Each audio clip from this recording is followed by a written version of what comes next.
Bonjour, on se retrouve pour une nouvelle vidéo.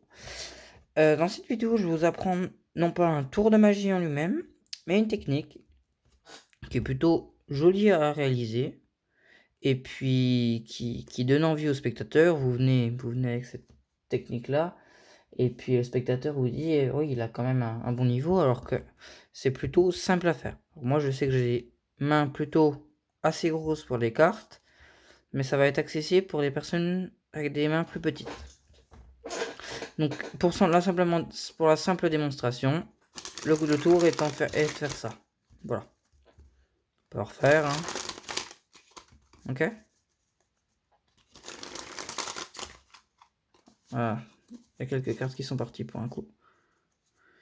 Encore une fois.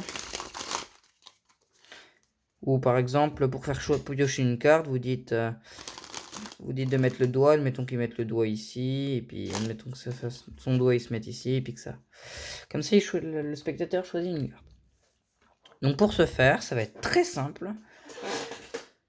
On va venir, donc c'était pour la démonstration, on va venir prendre les deux doigts, donc le majeur et l'auriculaire, de mémoire. On va venir placer les deux, donc collés, dans l'angle du paquet, au niveau de la première phalange, comme ça. Okay. Et au niveau du pouce, on va venir placer le pouce, comme ça.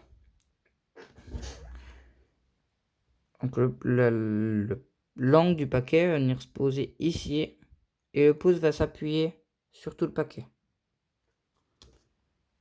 D'accord? Donc on va venir. On est comme ça dans cette situation-là.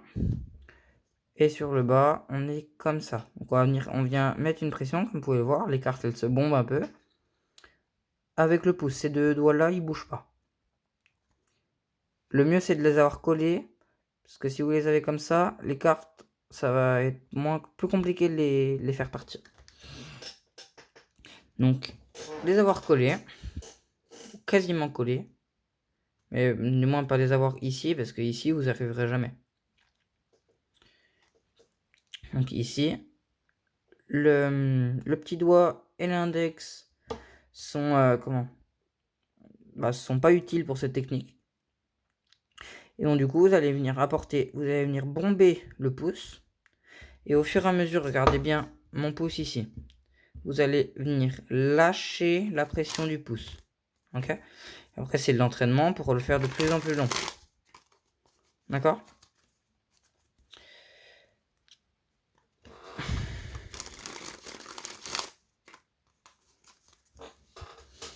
C'est important. Bien, le pouce appuyé et vous venez faire glisser les cartes au fur et à mesure. Même si ça fait comme ce que je viens de faire là, des petits à-coups comme ça, au fur et à mesure, c'est de l'apprentissage, c'est normal. Ça n'est d'ailleurs pas grave. C'est de l'entraînement, il faut faire des répétitions de 300 fois d'affilée, et puis après vous y arriverez quoi. Et on va pouvoir revenir voir aussi. Donc là on a vu cette main là qui lance, si vous êtes droitier bien sûr. Et donc du coup pour le rattrapage des cartes. Parce que les cartes, si je laisse ma main ouverte, regardez, il y a tout qui part n'importe comment, d'accord? Pour revenir en position de la donne, on vient mettre son paquet de cartes comme cela. Pardon. Et au niveau des doigts, on va venir faire un angle pour venir montrer. Un angle avec le pouce et le petit doigt.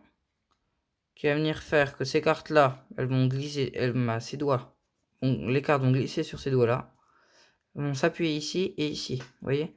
Là, je peux tirer, elle reste droit.